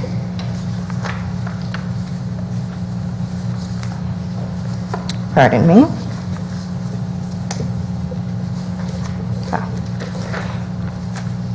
In 1989, the Landscaping and Lighting Assessment District 89-01 was formed for the purpose of maintaining the landscaping and lighting serving tract 13364. This is, to show you the map here, the map of that particular tract.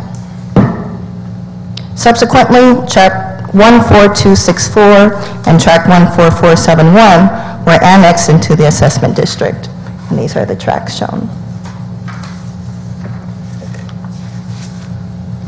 The City Council of the City of Grand Terrace adopted its general plan for orderly development within the community. The City Council further adopted ordinances and regulations providing for the installation, construction, and maintenance of certain landscaping, lighting, and appurtenant facilities to enhance the quality of life and to benefit the value of property.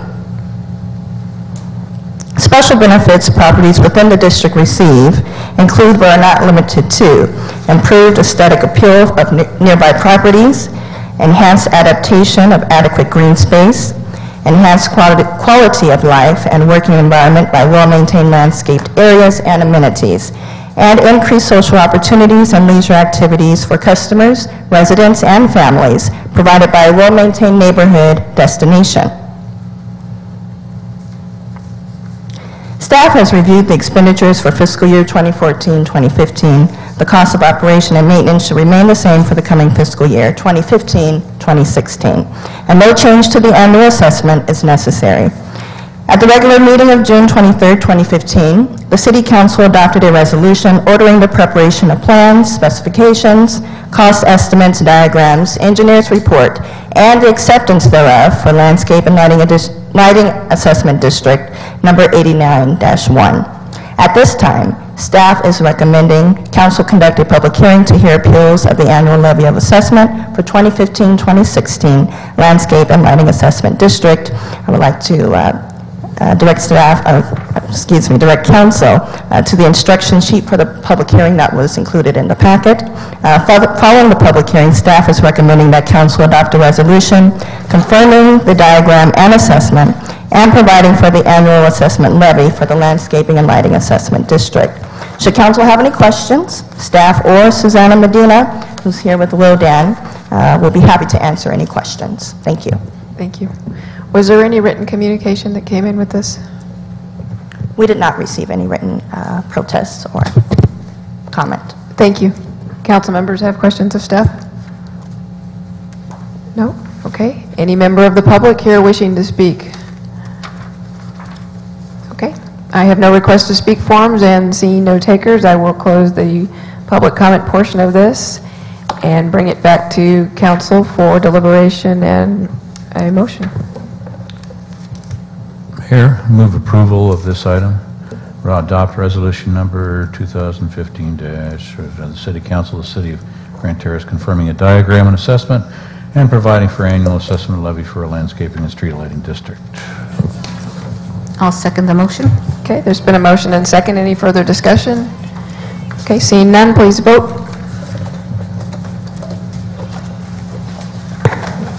Motion passes 5 ayes. Council members Hussey, Wilson, Mitchell voted aye. Mayor Pro Tem Robles voted aye. Mayor McNamara voted aye. All right, thank you. Item F is unfinished business. We have no unfinished business. We will move to item G, which is new business. And our first item of new business is to introduce an ordinance to repeal Chapter 9.32, Regulation of Registered Sex Offenders, to conform with the laws set by recent court decisions. May we please have a staff report? Yes, Madam Mayor and members of the council, I'd be more than happy to provide you a staff report on this. Let me start by saying I believe the beginning of this starts with Jessica's Law, which was an initiative voted in by the people of the state of California that had to do with residencies requirements or restrictions with regard to registered sex offenders. That law is codified at Penal Code Section 3003.5. Among other things, it does indicate that sex offenders would not be able to have a residence within 2,000 feet of any public or private school or park where children regularly gather. And then it goes on to say in a subsection C that cities well, it says municipalities, jurisdictions can further pass restrictions with regard to that. Now, we take a look at the ordinance that was passed by the city council, well, by the city council of Grand Terrace in 2007, and it has not only a residency restriction like Jessica's law, but it also has a law with regard to where a person can be located physically. And the part that's like Jessica's law and consistent really with Jessica's law is the part that indicates that a person who is who's no longer a parolee, and that's because Jessica's law was talking about a sex offender was on parole. So the ordinance that was passed by the council indicated that after they're off the parole, they also still cannot be within so many feet of certain sensitive uses. First was 2,640 feet from any school, and then it said 2,000 feet from any park or daycare center. So it's somewhat similar to Jessica's law, except for it has a higher number of feet. And then let me just segue to, it also had some prohibitions, and I'll just make it short, that an individual could not be within 300 feet, a registered sex offender again, we're not talking about residency now, it cannot be within 300 feet of a school. Now, what happened was, is in last year in People versus Union, appellate court decided that in looking at a local ordinance that was passed by a municipality about where someone can be located, not the residence part, but where they can be located.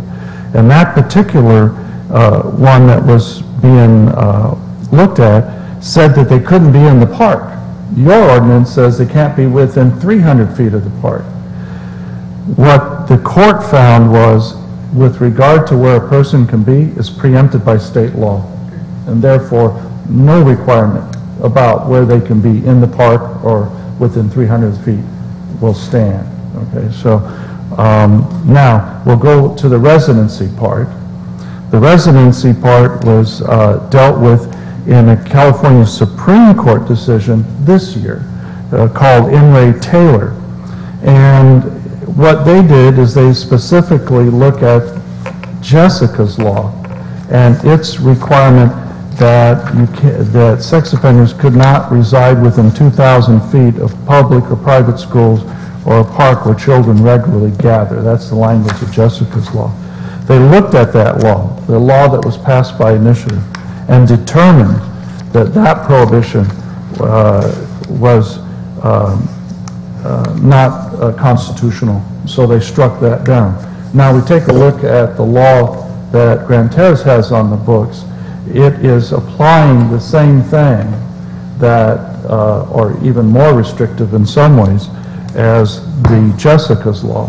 So then it follows that the law that Grand Terrace have would not be enforceable because of the fact that they found that the state law was not enforceable. And I won't get into all the details, but one of the thoughts was, if you make a law that's so restrictive that sex offenders are not able to have residency within the community, then they're on the street and homeless, which makes them more of a danger to children or people because they can no longer be tracked as they can be as registered sex offenders, supposed to tell the local agencies where they live. If they live in the streets, they have no place to tell. So that's just one of the arguments. And the court felt, the Supreme Court of California felt that it could not be shown that this type of requirement actually protects the children and maybe in fact makes it more dangerous for them. So that brings us to why did our office recommend to you to repeal your section. Now, two things. One, it appears from these court decisions that nothing in the current section in the city code would be enforceable. But number two, our office has seen that many of our clients have received threatening letters from the ACLU which has indicated that they will sue cities that continue to have such ordinances on their books.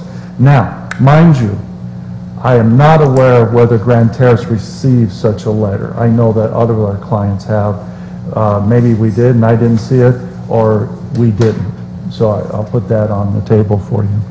So that pretty much takes care of my report with regard to this ordinance. Thank you. Any questions for our city attorney? Yes. Mayor Pro Tem, and then we'll go Councilmember Wilson. Well, I'm wondering again, trying to get some information out to the public about, do we make ourselves liable if we, for example, use in a billing that this has passed, and to use, caution over your children? Do we have a liability if we act in that way? Would you have liability to tell the populace to be cautious? Mm-hmm. No, you wouldn't have a liability. Okay, I mean, 'cause that goes without, that's something that they should be told. And that's why they have, I think it's Megan's Law, if I, maybe Okay, so that sheriff is- can tell me, that has a list of where sex offenders live. Okay, so Unless that is they're homeless, they won't be on the list. Okay, so then that's helpful to me then. So the Megan's List still stands. So, Yes. okay. So then I think it'd be useful then if we kind of just highlight it for the community in a flyer and on our website, reiterating what the current situation is with Megan's Law and this law, just to keep people current. Because I know I've been surprised when laws change, and I'm not aware of what the current situation is. And I would appreciate if I were a citizen out there knowing what the current situation is. Our staff attorney who wrote the staff report that you have in front of you, or the initial staff report, did indicate that the legislature is taking another look at this, and there may be laws in the future. We may be coming back with a recommendation for you to pass another law if that comes up, that's something that we can do under whatever law the state legislature passes. So our office will be keeping an eye on that for you. All right, thank you. Councilmember Wilson. I think it's interesting and tragic in some way that the citizenry passed this by initiative, and then once again we see, a relaxed court stance that relative law is applied to common sense, which is really impossible. If we bow to the state statute, we also bow to the pariah that inflicted this situation. And for some reason, I guess it galls me, the idea that those who cause harm can seek precedent over those who are harmed. The city attorney has talked about liability to some aspect, but I would really like to find out what our financial liability, if there's been any kind of trial in relation to local jurisdictions and not just a threat. Mr. City Attorney. I'm sorry, Councilmember Wilson, can you repeat Yeah, the question? has there been true liability inflicted on local jurisdiction based on this law other than just open threats from the ACLU? I'm not aware of any city who didn't repeal their ordinance and was sued. But as far as liability, would the city have to pay out money? Possibly at their attorney fees, definitely our attorney fees.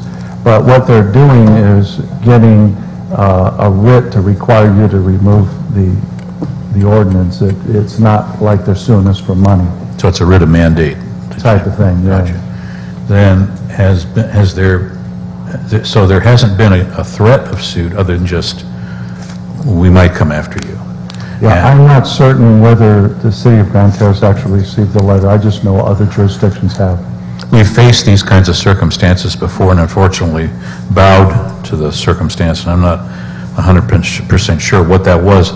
But I guess my understanding is that local jurisdictions, I believe you stated this, do have the right to adopt more restrictive laws than state ordinances if they see a need in their particular situation. Only Jessica's law said that. It has to be something where the legislature or the initiative says that you could do it. Otherwise, you may be preempted. Jessica law says that you can make a more restrictive ordinance, but Jessica's law has been struck down by the Supreme Court.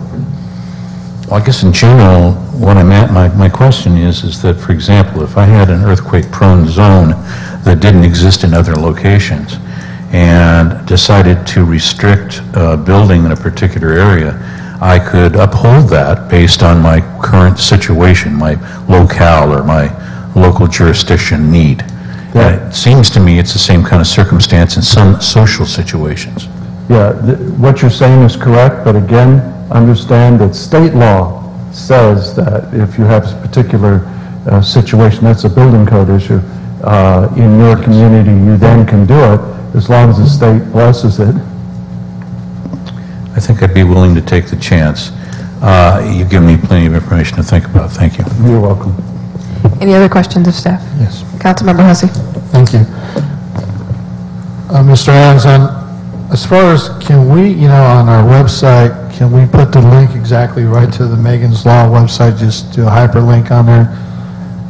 And also, I mean, it's public information. Can we actually post the persons or the people who are in violation on that so the public is aware? Because a lot of people, they don't get on the Megan's website. They might just look at our website. There are some restrictions about what you can do with Megan's Law, and I would request that you give us an opportunity to provide you with a memorandum on that, because it is a very touchy area. Everybody's allowed to look at Megan's Law, but there's some restrictions on telling other people what's on the Megan's list. So just basically a hyperlink on our website would be within policy then? So It might be. Let us research it, and I'd be more than happy to give you that and answer that specific question. I think. Any other questions of staff? Okay. I will open it up for public comment. If there's somebody that would like to speak, I have no request to speak forms. Seeing no takers, I will close public comment and bring it back to council for a motion and further deliberation.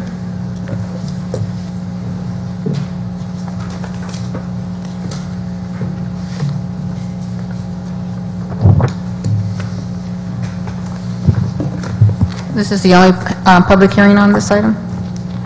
No. Okay, so we're just going to read the title. What would be the action? Make a motion to... Yes. Madam Mayor, members of the council, if it is your wish to pass this ordinance, what you would do is make a motion and obtain a second, and then allow the city clerk to read by title only. Make a motion to introduce an ordinance to repeal Chapter 9.32, Regulation of Registered Sex Offenders, to conform with the laws set by recent court decisions. I'll second. Okay, there's been a motion and second. Is there any further discussion? I have one there. Councilmember Hussey. Just for clarification, if, so we're doing a preventive possible lawsuit, or are we doing are we proactive on this? If we said no on here, we would just roll the dice?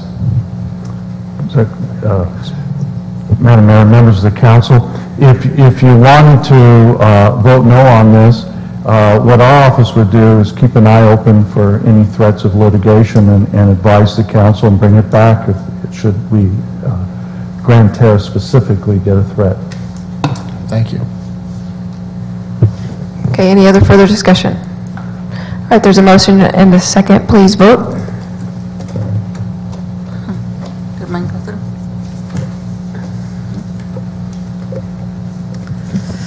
Motion fails, 3 noes, 2 ayes. Councilmember Hussey Wilson voted no. Mayor McNamara voted no. Mayor Pro Tem Robles voted aye. Councilmember Mitchell voted aye. Okay, thank you. And we will look for further communications if there is a challenge to this particular item. Also, we'll provide you a memorandum on the Megan's Law and what the restrictions are. Okay, thank you. Item number 10 is selection of voting delegate for California League of Cities 2015 Annual Conference. May we have a staff report, please?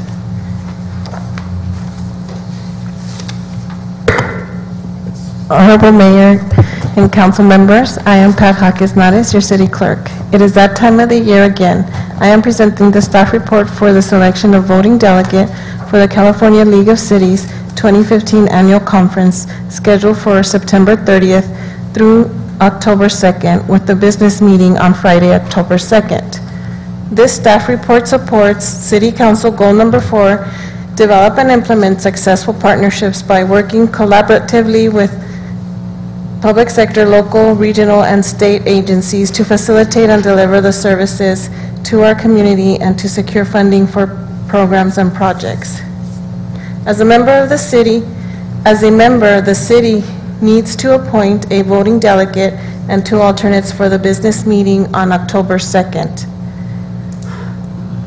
Therefore, staff is recommending that the council adopt a resolution of the City Council of the City of Grand Terrace, California, appointing a delegate and an alternate to the League of California Cities as official representatives of the City of Grand Terrace, and to direct staff to submit the League a certified copy of the resolution before September 18th, 2015. That concludes my report. Can answer any questions council may have. Thank you. I'm going to make a motion that we appoint delegates and alternates to the League of Cities California Cities as official representatives of the City of Grand Terrace, and that our voting delegate be Mayor Pro Tem Robles and our alternate be Council Member Hussey. I'm not going to be there long enough, so it would have to be Mr. Hussey as the primary. Okay, I'll amend my motion. Primary voting delegate would be Council Member Hussey, and voting alternate delegate would be Mayor Pro Tem Robles. I'll second. All right, there's been a motion and a second. Please vote. Mine's not lighting up. It's not lighting up. Please vote again. Oh, we got to vote again. Motion passes 5 ayes. Council members Hussey, Wilson, Mitchell voted aye. Mayor Pro Tem Robles voted aye. Mayor McNamara voted aye. Thank you. And our last item of new business is proposed developments to community development staffing. And we have a staff report, please. Yes, thank you, Madam Mayor, members of the City Council. My name is Sandra Molina. I am your Community Development Director. The item before you is a proposal for the City Council to approve 2 part-time positions in the Community Development Department. This item promotes several goals, several of our 2030 vision goals as identified in the agenda report, such as ensuring our fiscal viability, maintaining public safety, and promoting economic development. Community Development is requesting that the City Council approve a proposal to allow the shifting of resources already budgeted within the 15-16 fiscal year budget to staff 2 18-hour positions, one in maintenance and the other in code enforcement. Reduction in staffing levels have impacted staff's responsiveness in many areas, including requests for code compliance and infrastructure maintenance.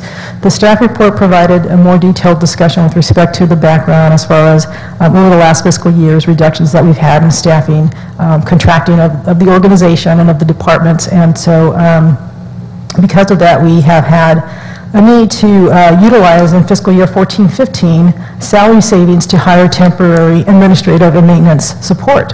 However, with the end of the 14-15 fiscal year, that is no longer an option for us this year.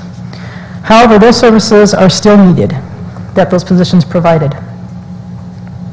Through the appropriate use of the gas tax fund, staff is proposing to reallocate resources to fund these 2 positions. And just to give you a brief background on the use of gas tax funds, this is a fund source that comes, that's provided to the state constitution, and basically it's funds that come through the motor vehicle fuel tax. And those funds must be expended for the research and planning or construction of improvement, maintenance, and operation of public streets and highways.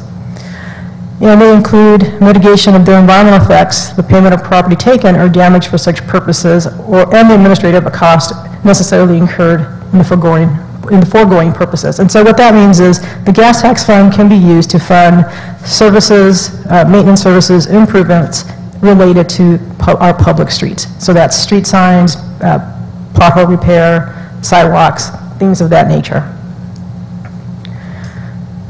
So what staff has done is reviewed the existing gas tax budget, and page 140 of the staff report provides a table of the gas tax fund. So we've looked at the existing tax budget, we've identified areas for potential savings, and we identified where gas tax could be appropriately reallocated to different positions, thereby freeing up general fund revenue. This slight reshifting does not adversely impact our general fund resources. And this is a labor reallocation where we show that for these three positions, how we are proposing to shift the funding from general fund to gas tax. And this general fund reshifting allows us to fund at 100% the proposed office specialists for our community development, code enforcement division. And then also that shifting of gas tax funds allows us to fund the maintenance crew lead position that we are proposing. And these are the two positions. And so it's a maintenance crew lead and it's an office specialist.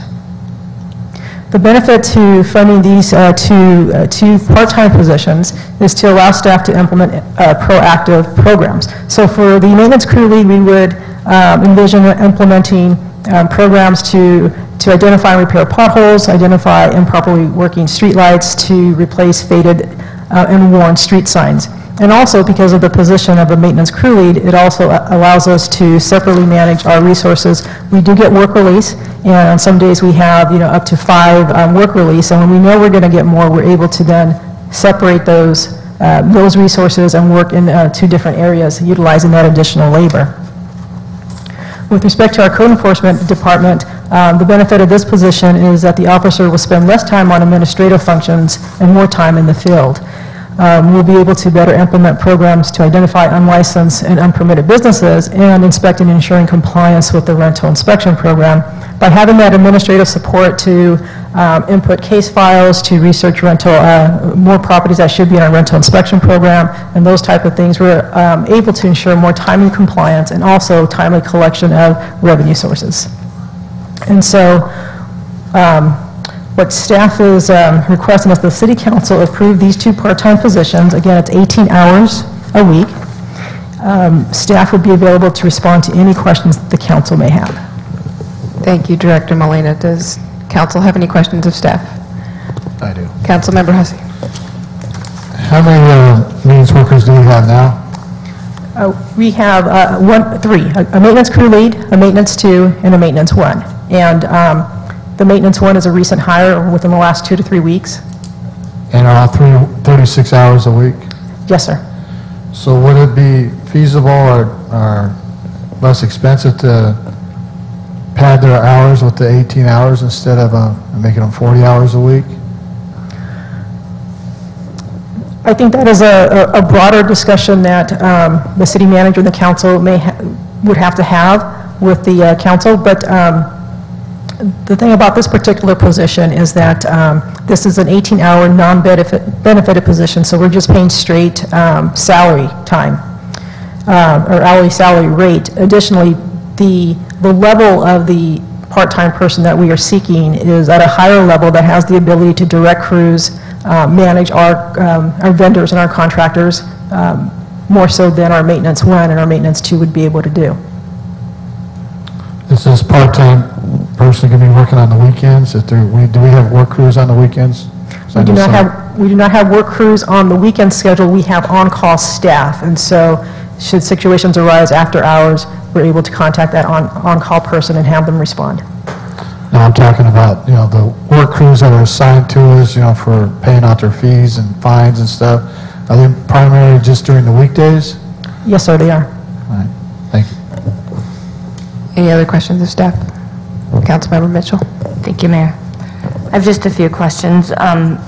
First of all, I want to recognize that I think there is a need for some additional staff. We have lots of work that needs to be done that we just don't have enough hands to get the work done.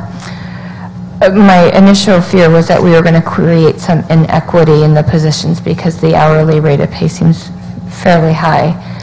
But I was assured that is not going to happen. So that problem, that issue with me is pretty much resolved. But I do have an additional question when it comes to the maintenance position.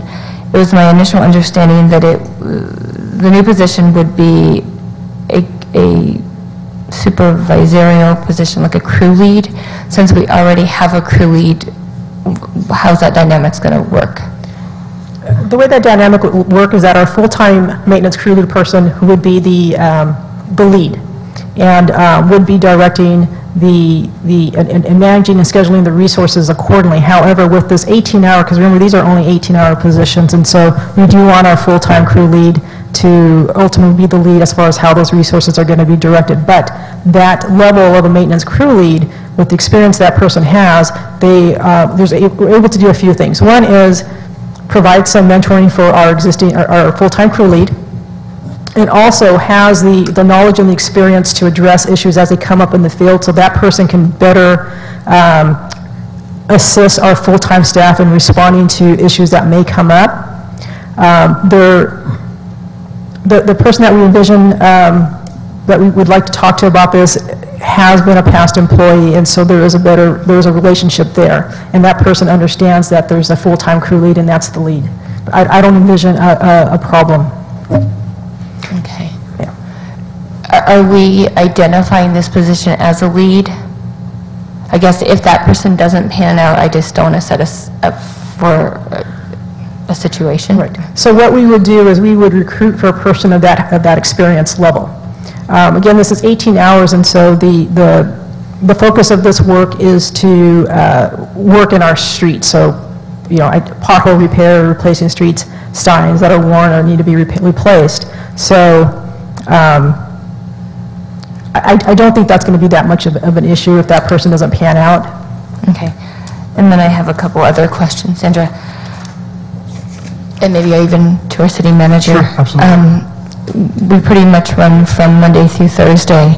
With this new position and our need for code enforcement on the weekend, Fridays and weekends, is there a possibility that we can create some sort of rotating shift so we do have some maintenance people on Friday and possibly Saturdays? Yeah. Maybe once a month that we can create and of course we don't want to pre-share what those days are to our community, because we will still create the same situation that we have now, but where we can have some city staff available and working. Sure. One of the things that we need to look at is when we need to provide services to the residents. For example, our parks, we're closed Monday through, we're closed on Friday, Saturday, and Sunday. Well, our parks are actually heavily used on Fridays, right, especially Saturday. And so, what other organizations do is they have a modified schedule.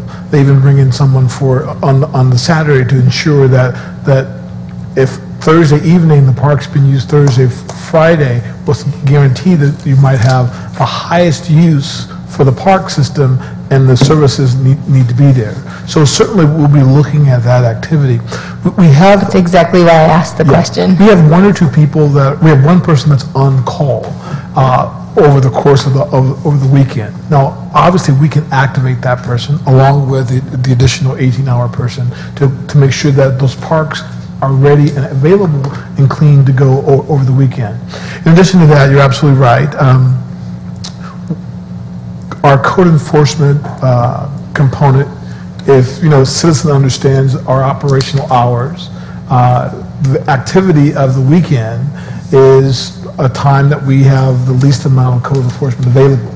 And so we definitely need to be flexible in terms of doing that. But one of the discussions that we're going to be having with the council is looking at our overall codes that we have and looking at, what are our priorities. There are 50 major codes that we have that need to be addressed. But there are some areas where we can be proactive versus reactive on. And so being able to look at our code enforcement officer and modifying the time, having him or her in the appropriate place to address the issues when the highest activity or potential code enforcement violations are actually occurring, like yard sales on the weekends or cars being sold on the streets on the weekend, things of that particular nature. On the days that we're currently we don't have the service in place. So definitely looking at when we need to apply the resources is one of the things I'm talking to Sandra about in the department. Okay, thank you. Thank you, Mayor. Any further questions? Councilmember Hussey. So, Mr. Duffy, so you said we have one person on call every weekend? Is that the same person, or they rotate that, or? We try to rotate that, but she has the list that she developed, yes. Okay. And like Councilmember Mitchell said, I understand what she's saying. We're going to give this part-time a title as lead. Is that what the title is going to be? Yes, that is a maintenance crew lead. So the maintenance crew lead means this. A lead maintenance worker has the ability to supervise others on site. It's not the superintendent or the supervisor. It means if you go to a work site, they're able to say, okay, there's a 1 and a 2, we can do this. The primary purpose of this is being able to take the crews and split them in half. So if we have 5 work release employees and we have a maintenance worker 1, 2 in the lead, if we have 2 public works projects that we need to do 2 separate areas, this one person can now act as the lead in that particular area. It also allows us too, because we're trying to be proactive, having the lead person or someone with more experience will allow that person to be able to work with contractors, be able to help and be consistent with ordering new signs, make sure the specs occur, and being able to work independently with the community development director versus having just another person as a part of the crew. So it's being flexible. So this part-time maintenance person, he had prior, he worked for the city prior. Was he let go because of the budget cuts? He retired. Retired. All right, thank you. Councilmember Mitchell.